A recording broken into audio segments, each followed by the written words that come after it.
Muy buenas a todos. El día de hoy tenemos otra edición de S310 Conversa, esta vez en compañía de Manuel Boldarsky, candidato a senador por la región de Valparaíso y ex constituyente. Queríamos iniciar con preguntas relacionadas a los estudiantes y universitarios. En sus redes sociales nos observa muchas referencias a temas universitarios o de la educación superior en realidad. Si nos podría comentar cuáles son sus principales ideas y propuestas en este ámbito. Bueno, primero que todo, muchas gracias por la invitación. Qué bueno de poder encontrarnos aquí en la universidad, la primera universidad de grado pontificio en la que he sido entrevistado. Una curiosidad que las personas normalmente no conocen, pues creen que es parte del nombre, Claro, y pero es una dignidad en específico, por lo tanto, les son muy agradezco la pocas las universidades invitación. en Chile que tienen este grado. Correcto. Bueno, yo primero presentarme, soy Manuel Boldarsky, soy abogado, vivo y trabajo en Valparaíso desde hace 3 años, soy defensor de los derechos sociales, me califico como defensor de derechos humanos y al mismo tiempo creo que a través del rol como dirigente social que he desarrollado me permito hoy invitarle a las personas a que podamos mirar la política de otra manera desde un lugar en el que normalmente está lejano, que es el Senado. Esa es la razón de mi postulación como candidato a senador y mi invitación es a que podamos conversar, a que podamos encontrarnos sobre algunos puntos que para mí son claves, son básicos, pero justamente son básicos, son el punto de partida para una candidatura que si el día de mañana lo logra, invita a conversar a las personas, a hacernos cargo del país que tenemos, a hacernos cargo de nuestras diferencias y a no atrincherarnos, pues lo que más nos va a ayudar para lograr un mejor futuro es conversar, entendernos, ponernos de acuerdo. Respondiendo a tu pregunta, particularmente sobre los temas universitarios, yo creo que hoy más que nunca es importante que tengamos a las y los estudiantes presentes en la vida política. Mi invitación particularmente a las personas que vienen recién cumpliendo 18 años o que se encuentran ahora estudiando, que nos están escuchando o que están a punto de terminar, es que recuerden que la política forma parte de nuestras vidas. Aunque nos guste la política, aunque nos caigan mal los políticos, aunque los políticos nos hablen cosas y que el día de mañana se transforman en promesas, la política forma parte de nuestra vida, todo es político. Y es por eso que mi programa como candidato tiene una parte que es aquello a lo que yo creo que debo poner énfasis. Sin embargo, no es un libro cerrado. La invitación es a que temas como los que hoy le incomodan a las comunidades universitarias de Chile puedan formar parte de este programa. Por supuesto, todas y todos están invitados a que conversemos, a que me planteen lo que crean que debamos modificar, mejorar y que lo hagamos juntas y juntos. Ya veo que entonces lo importante aquí es la unión de las personas. Quería preguntar en específico, ¿cuál es el foco principal donde usted cree que habría que hacer énfasis en tema universitario? Yo observo dos o tres puntos que me parecen relevantes. El primero es la necesidad de congelar el valor de la tarifa escolar. La tarifa de estudiantes debe ser congelada porque los estudiantes no cumplen con el rol del boleto, con el rol de pagar el pasaje. Los estudiantes se están formando para que cuando logren tener su sueldo, su título y su sueldo, puedan de esa manera aportar. Creo que mientras eso no ocurra, el boleto de estudiante debe ser congelado.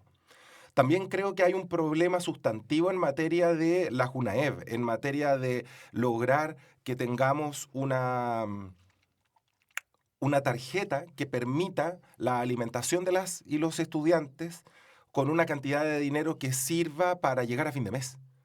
Porque hoy llegan a fin de mes, logran almorzar todos los días, logran tomar desayuno a veces y almorzar con el monto que otorga la tarjeta CUNAEP. La opinión que recibió es que no, porque el costo de la vida está muy alto, los precios están muy altos, la inflación todavía no se ha logrado detener. Y eso para mí resulta fundamental. La calidad de vida del estudiante universitario, de los estudiantes en general, está muy ligada a cómo pueden cumplir con sus responsabilidades. Y la JUNAEV ayuda a que esas responsabilidades se cumplan mejor. Si no se cumplen, si no se están cumpliendo, entonces el país tiene un problema, el Estado tiene un problema, la manera de entender la educación es un problema. Y la tercera es la de la participación política. Hablamos sobre la JUNAEB, hablamos sobre el pasaje de transporte público. Y la tercera es la participación. Me parece fundamental que en un país que está acostumbrado a una democracia representativa, pasemos a una democracia participativa, que permita incluir a las personas dentro de la toma de las decisiones que tienen las personas y personajes políticos. Pues es fundamental que entendamos que más allá de que creamos que la política es lejana a nosotros, va a seguir lejana si nosotros no nos acercamos. Pues la política forma parte de nuestra vida, lo queramos o no lo queramos. Y se me ocurre una cuarta, perdón, no se me ocurre una cuarta, tenemos un cuarto eje en torno al que gira esta candidatura y es la salud mental. Hoy, la salud mental en estudiantes de educación superior es un tema que hay que mantener en permanente análisis, porque la salud mental es la base para obtener la salud en varios otros de los aspectos de la vida. Eso significa que propongo revisar los mecanismos que hoy existen para que las y los estudiantes puedan acceder a prestaciones de salud mental a través de profesionales de la medicina o profesionales de la psicología y de qué manera esa sinergia entre el estudiante que requiere el servicio y las personas y los profesionales que lo están brindando, de qué manera se da.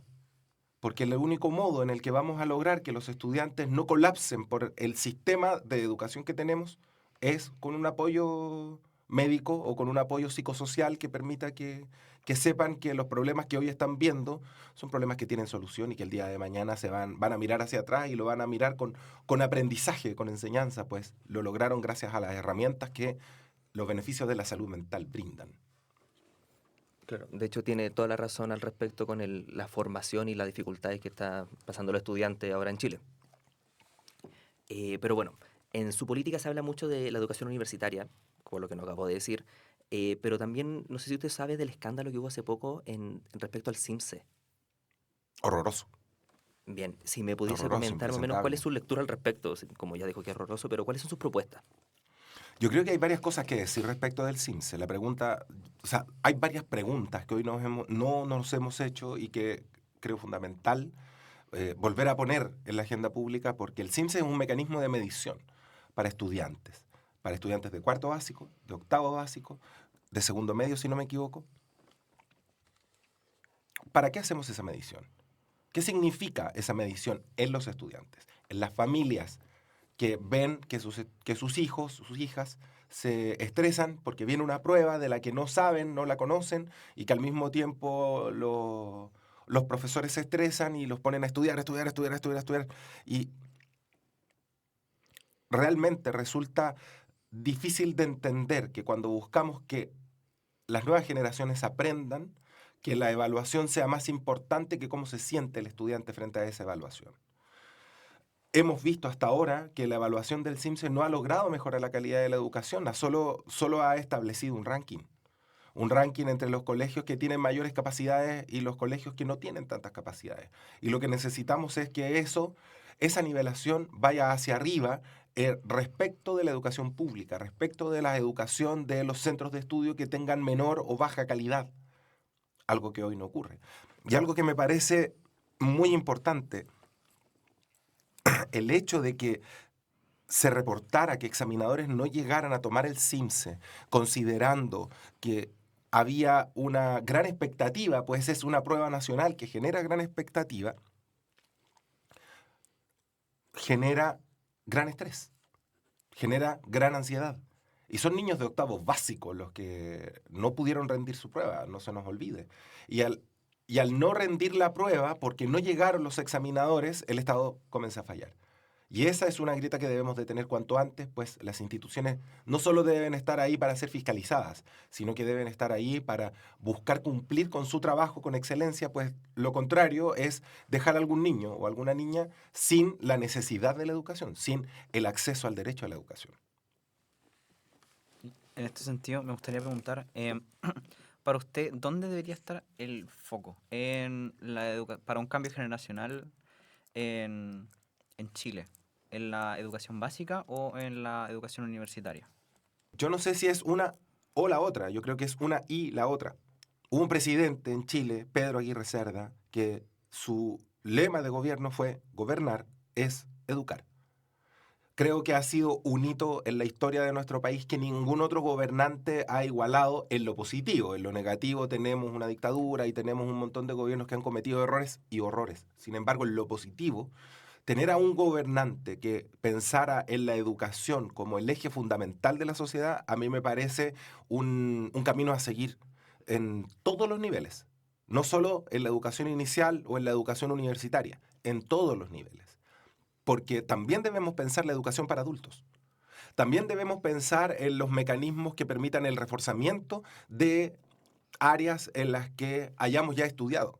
Ustedes van a ser periodistas, yo soy abogado. Luego de que salimos de la universidad, los mecanismos de reforzamiento surgen solo a través de la oferta académica, en diplomados, en programas de magíster, de doctorado, de distinto tipo.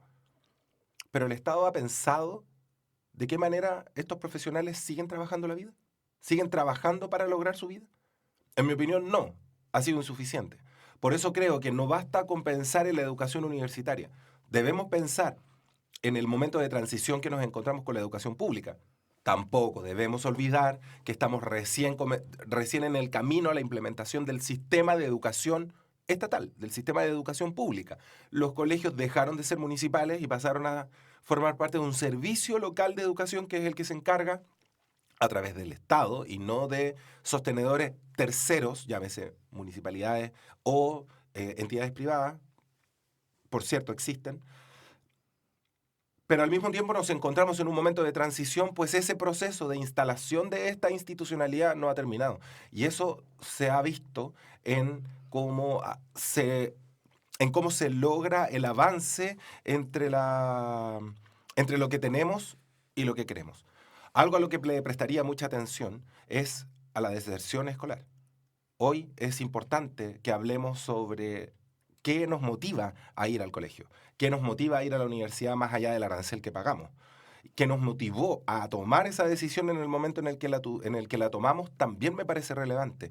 Pero hay varias cosas que mirar desde este enfoque. Por lo tanto, yo haría harto hincapié en mirar la educación en lo global para luego ir particularmente viendo cuáles son los detalles que debemos mejorar.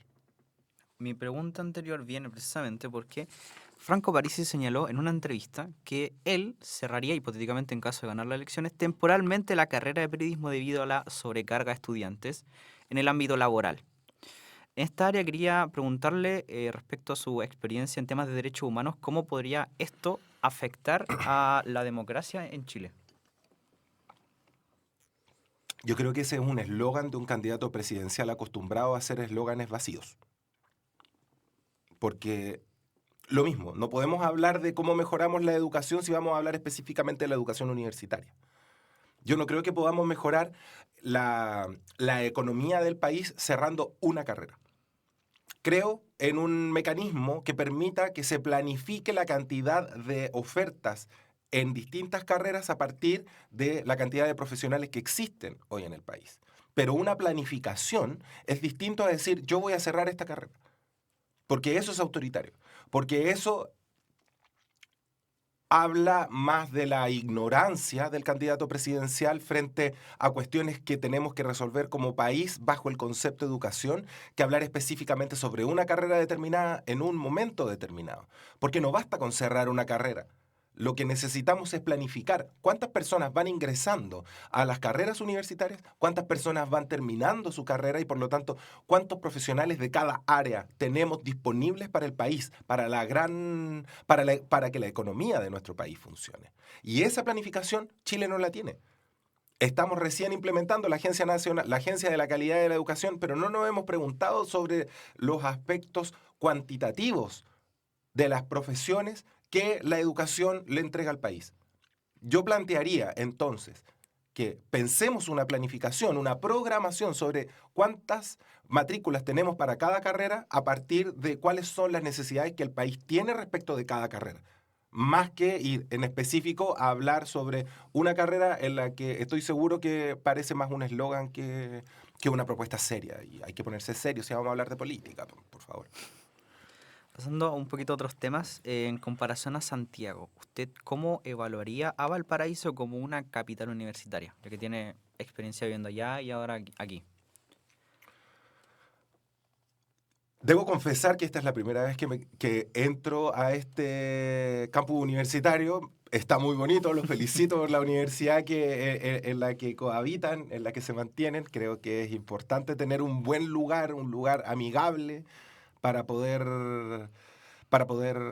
ejercer esta parte de la vida que es difícil porque hay cambios físicos, porque también hay cambios emocionales y al mismo tiempo hay mucho que estudiar, mucho que aprender, mucho que memorizar y muchos llegan sin saber estudiar a la universidad. Yo fui uno de ellos, por eso lo digo. Yo aprendí a estudiar siendo estudiante universitario. Todo lo anterior fue suerte, digo yo. Eh, yo creo que la educación universitaria también requiere una observación importante, no solo a partir de la mezcla, de la comparación entre la región metropolitana y la región de Valparaíso, por varias razones. La región metropolitana tiene una cantidad de personas que ningún otro lugar del país tiene. Por lo tanto, siempre va a ser una explosión de cosas que a lo mejor fuera en la región de Valparaíso o en otras regiones se van a mirar como un problema. Yo creo que mientras más campus universitarios tengamos donde no solo broten las salas de clase, sino que también broten las salas de estar, las salas de estudio compartido, estudios para poder realizar actividades prácticas como el estudio de grabación donde estamos hoy día, que son novedades que no todas las universidades tienen. Creo que va a ser mucho más fácil y va a ser mucho mejor la calidad que entreguen las universidades para la educación que imparten. Y en ese sentido, en la región metropolitana es posible visualizar ese hacinamiento, por una parte, de una gran cantidad de ofertas de salas de clase, pero poca oferta de lugares que permitan aprender de otras maneras. Porque no solo se aprende mirando una pizarra y mirando al profesor. A lo mejor hay carreras fomes como la carrera de Derecho, lo digo por experiencia propia, en la que solo tenemos que estar escuchando al profesor y luego memorizar, memorizar y memorizar. Pero la ciencia de la educación hoy día nos dice que hay muchas otras maneras de aprender. El aprender haciendo, como ocurre en este momento, me parece fenómeno, porque podemos lograr que las personas se encanten con la profesión que eligieron a partir de trabajar o hacer la práctica en lo que será el día de mañana su trabajo. Yo creo en ese sentido que Valparaíso está por encima de la región metropolitana, pues cuenta con esa infraestructura que resulta accesoria, pero es tan fundamental que es fundamental para lo principal. Y en eso, esta universidad y este sector se ha vuelto interesante para observar, para luego llevar a otros lugares y poder decir, hay una experiencia en Valparaíso, en Curauma, en la PUCB, que está permitiendo que los estudiantes no solo vayan más contentos a estudiar, sino que además vayan más atentos a estudiar. Creo que la Universidad de Concepción en el sur también tiene algunos ejercicios similares, la Universidad de Atacama en el norte y la Universidad de Magallanes. Creo Claro, que sí, tienen de hecho esa... ahora son más las universidades que tienen actividades mucho más prácticas. Claro, Con estos sí, últimos sí, años sí. ya ha habido más este cambio. Pero bueno, de hecho, saliendo un poco de los temas universitarios, le quería preguntar a usted, que usted fue parte de la primera convención constitucional que hubo. Así es. Mirando en retrospectiva, si usted pudiese encontrar quizás algún mea culpa o algo que no le gustó sobre el mismo proceso. A ver, hablar de mea culpa implica asumir una responsabilidad frente a algo que hiciste y hiciste mal o no hiciste. Y yo no creo ninguna de las dos sobre mi gestión ni sobre la gestión de la convención. A mí me contrató el pueblo de Chile para participar de un proceso en el que 155 personas debíamos ponernos de acuerdo para proponer al país un texto. Bajo reglas que eran imposibles de cumplir, lo cumplimos. Bajo reglas que eran imposibles de tener en cuenta, posiciones políticas antagónicas que hoy creen que omitiéndolo deja de existir, participaron. votaron a favor y en contra. Por lo tanto, cada palabra, cada frase, cada párrafo, cada artículo de la propuesta de constitución de la convención es una propuesta que resulta mucho más democrática, no solo que la propuesta siguiente, que tuvo el mismo rechazo, sino que la constitución actual, pues, no fue votada en un proceso democrático. Por lo tanto, mea culpa, yo quiero, más que pensar en un mea culpa, yo le daría las gracias a ese 38%, perdón, porque a pesar de esta novedad, porque se abrió el poder constituyente en Chile, no se había abierto en 100 años, era la primera vez en 100 años que teníamos esta posibilidad real de discutir, de conversar, de compartir, de intercambiar opiniones sobre algo que es distinto a lo legislativo. Y yo me siento muy conforme con ese trabajo. Es más, creo que la propuesta de constitución de la convención habla el lenguaje del futuro. Porque hasta el día de hoy, 4 años después, seguimos hablando sobre necesidades tales como el derecho a la ciudad, como la necesidad de la movilidad, como los derechos sexuales y reproductivos en el caso de la mujer, como la imprescriptibilidad de los tratados internacionales de derechos humanos para proteger a la población de personas que, creyendo que actúan a nombre del Estado, puedan hacer lo que quieran, cuestiones que no deben ocurrir. Todo lo que dice ese proyecto, si lo observan nuevamente, van a darse cuenta de que habla lo que seguimos hablando el día de hoy. Y mi invitación en ese sentido no es a que miremos con nostalgia, sino que lo miremos con propuesta. Es una propuesta que le sirve a Chile. Son ideas que se mantienen vigentes en la sociedad chilena. Y no solo se mantienen vigentes en la sociedad chilena por lo que dice, sino que además nos recuerda que hubo quienes invitaron a rechazar con amor. Invitaron a rechazar para reformar. Invitaron a las personas a que no votaran por esa propuesta porque si tenían 2 casas les iban a expropiar una. 3 aseveraciones falsas respecto de las cuales todavía no hemos escuchado a ningún periodista que invite a los candidatos presidenciales o a los candidatos a parlamentarios que hagan su mea culpa frente a la mentira que lanzaron a todo el país y que multiplicaron. Yo trabajé como un trabajador. Trabajé como me enseñó mi papá y mi mamá, a trabajar partiéndome el lomo, y eso fue lo que hice. Y me siento muy conforme, no solo por la propuesta, porque es jurídicamente correcta, y creo que todavía representa no solo a ese 38%, sino que representa lo que podría ser el desarrollo para el futuro para este país. Perfecto, pues. Me gustaría entrar en algo que conversamos antes de empezar aquí la grabación, en temas de salud mental. ¿Usted cómo lidió con todo este estrés que tuvo a la hora de participar en la constituyente? Llorando harto. Literal, llorando harto. Yo creo que no estamos acostumbrados a tener sentimientos los hombres en un país machista. No estamos acostumbrados a recibir atención de salud mental en un país enfermo. En un país no sabemos si es depresión, no sabemos si es esquizofrenia, pero todo el tiempo le ponemos un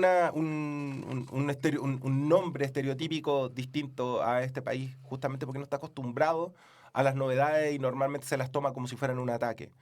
Yo lidié con lo que me estaba pasando primero con mucho cariño, porque tengo la vocación de funcionario público.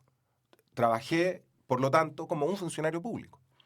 Y ante los momentos de presión, invité a recordar que lo que estábamos haciendo era una más de las cosas que la democracia ofrece. No podemos olvidar que a pesar de lo que les comentaba adelante, que es lo más bonito, 100 años costó que se abriera el proceso constituyente. Al mismo tiempo teníamos un poder constituido.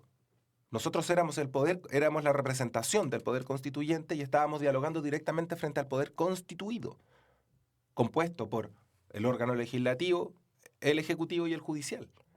155 personas estábamos discutiendo con el aparato del Estado completo, que es el aparato del Estado que nos enseñaron que era el único Estado que existe.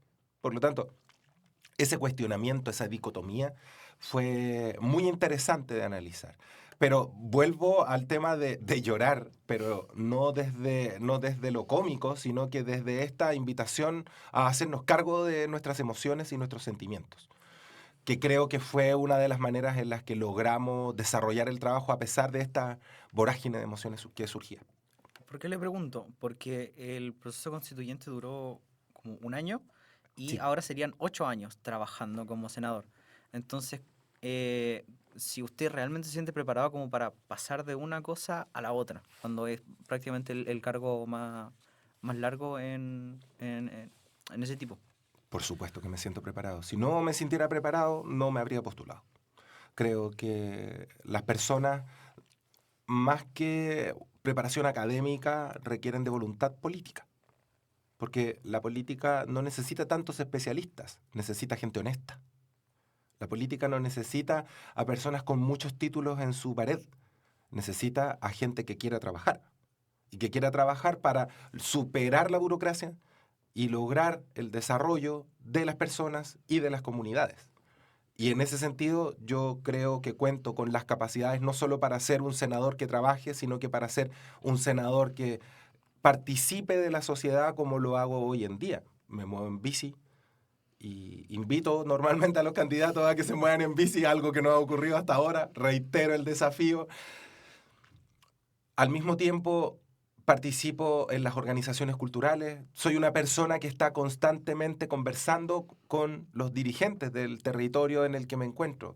En la ciudad de Valparaíso, en Viña, en Quilpué, en Villa Alemana, en La Ligua, en Petorca, en Quillota, donde está mi candidata a diputada por el Distrito 6, Yanitza Aguilera, a quien le mando un saludo, por supuesto. Es fundamental recordar que trabajamos en equipo. Y también veo en ella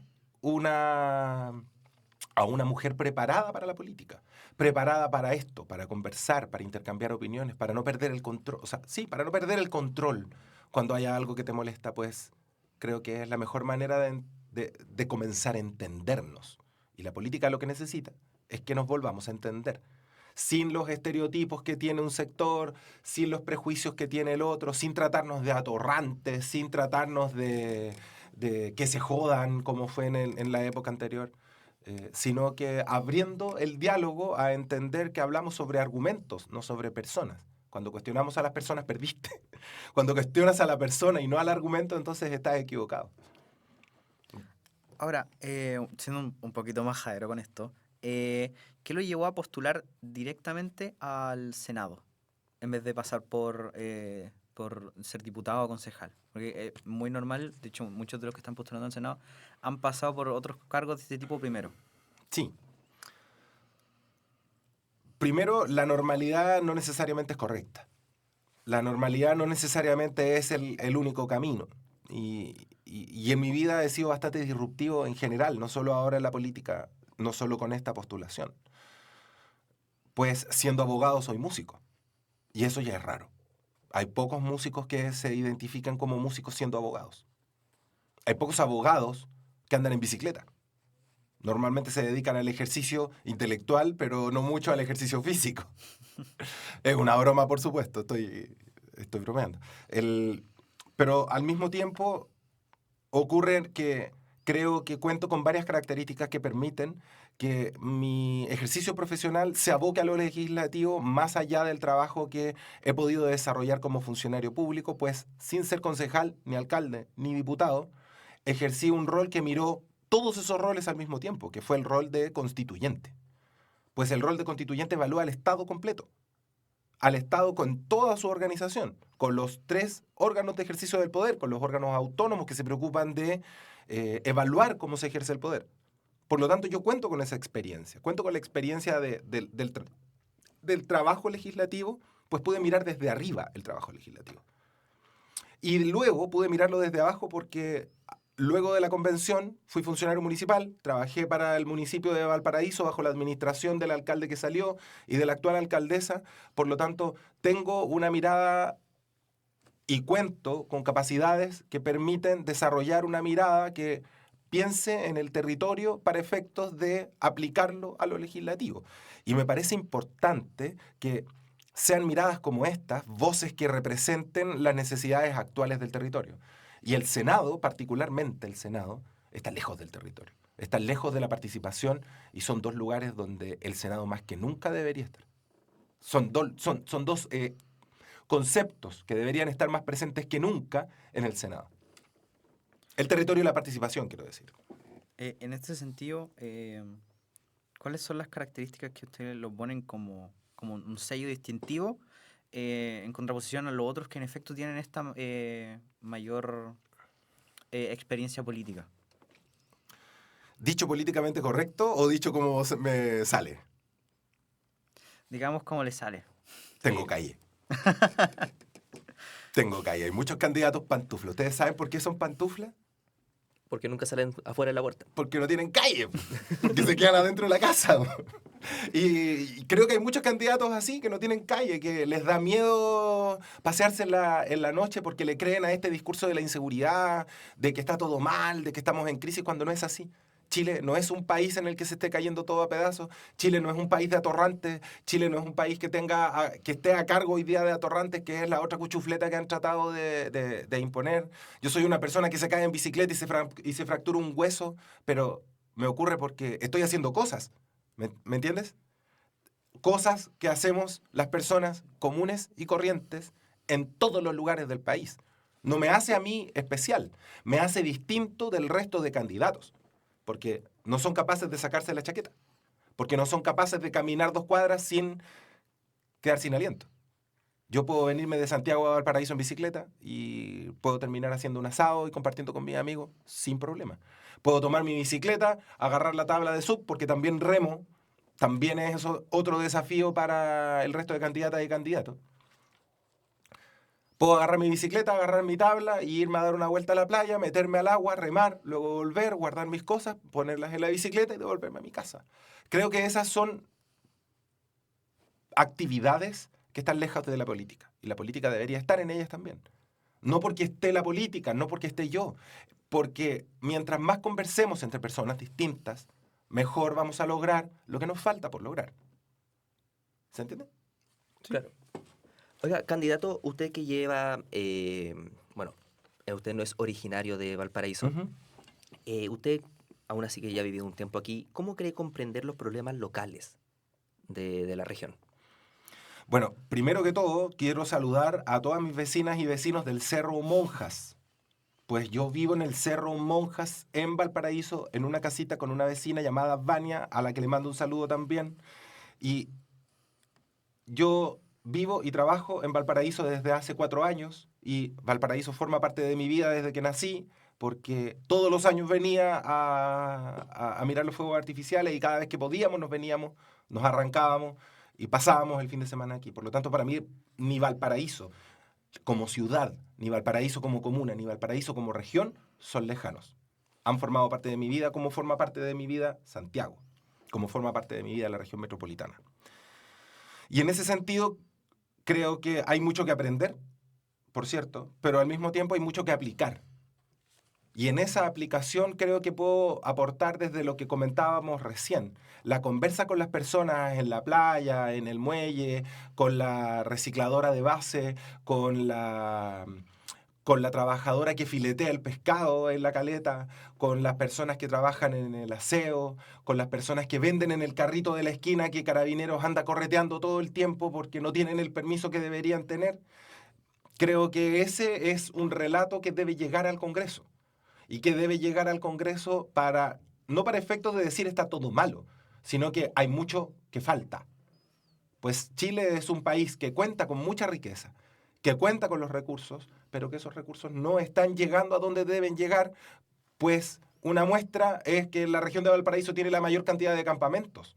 Y en los campamentos no solo viven las personas que puedan ser delincuentes, que puedan cometer delitos, también viven personas que tienen derecho a la vivienda y el Estado no se los ha entregado. Pues la vivienda es un derecho que el Estado de Chile nos debería entregar y no nos entrega.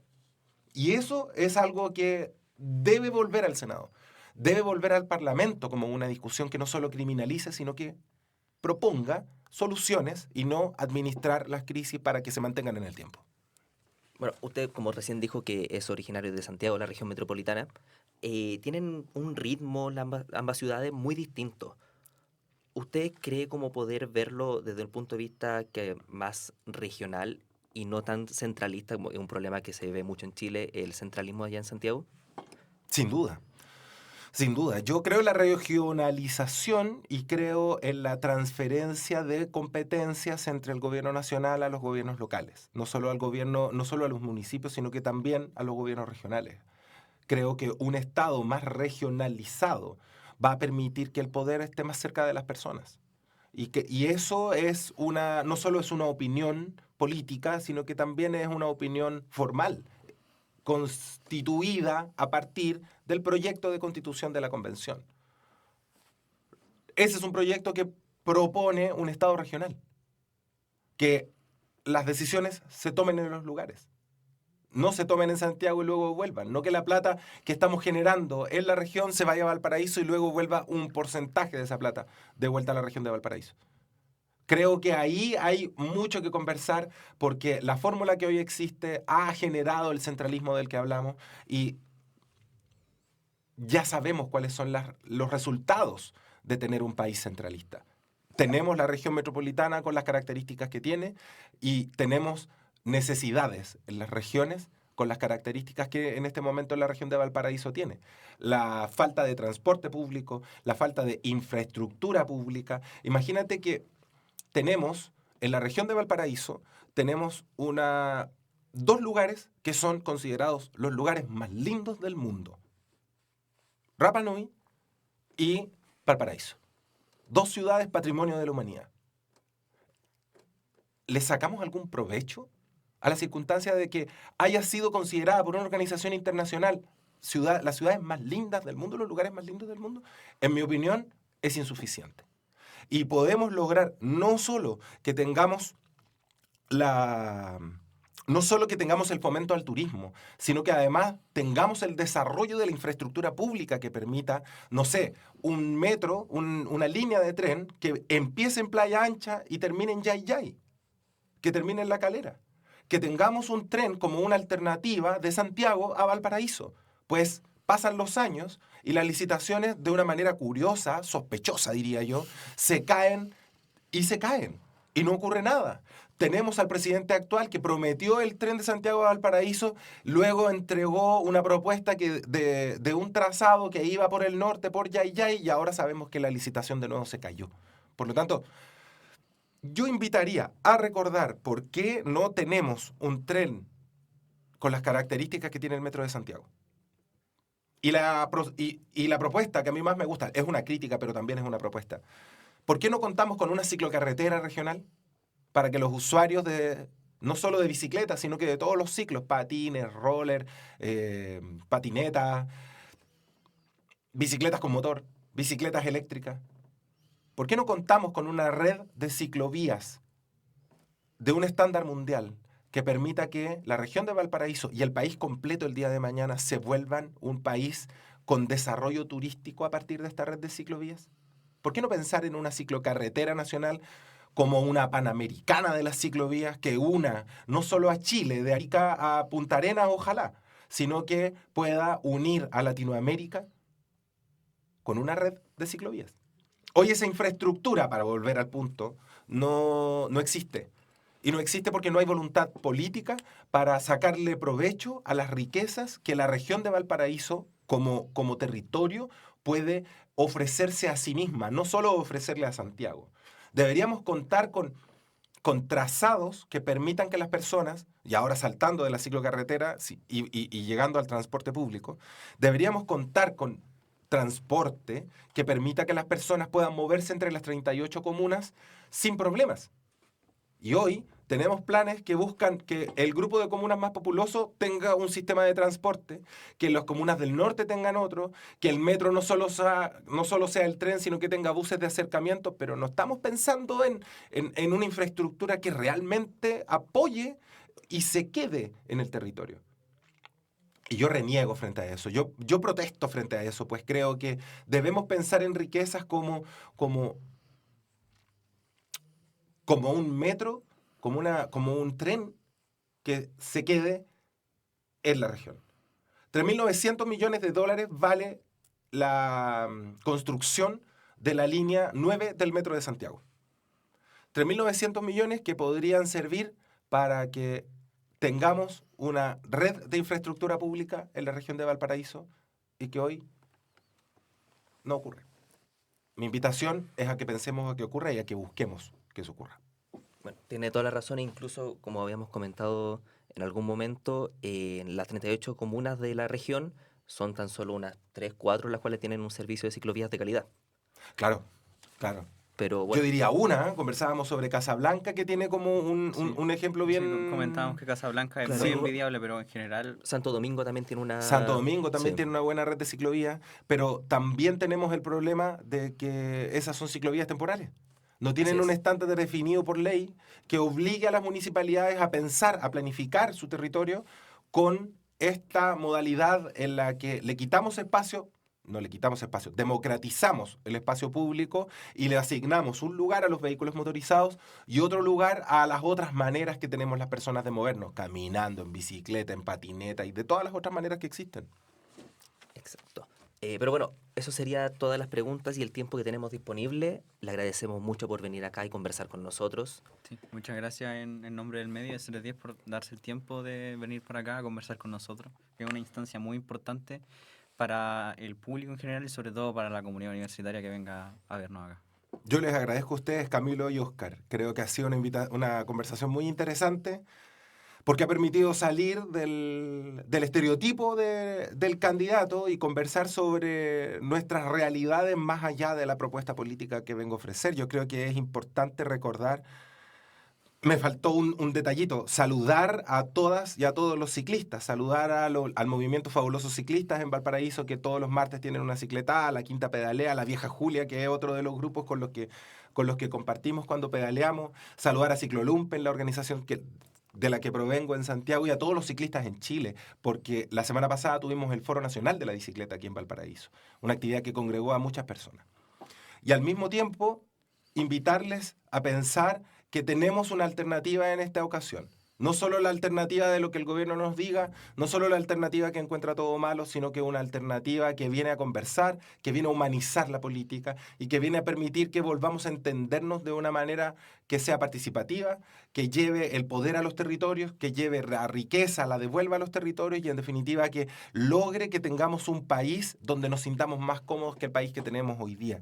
Me parece fundamental que logremos que el Senado se acerque a las personas y que no las personas tengan que ir corriendo detrás de sus parlamentarios. Y yo quiero ser ese senador, el senador que ande buscando a las personas para que conversemos, que ande buscando a las personas para que me digan cuáles son los anhelos que tienen. Porque así he hecho la política y así he llegado hasta el lugar en el que estoy. Me ha servido, he ayudado y creo que puedo seguir trabajando por lograr un país mejor que el que recibimos. Y en eso no me pierdo. Y en el voto, no olviden, po. Soy el primero en el voto, por lo tanto, busquen B11 por Manuel Boldaski, entonces. Perfecto, pues. Muchas gracias. Con eso nos despedimos. Muchas gracias. Que estén muy bien. Chao, chao. Chao.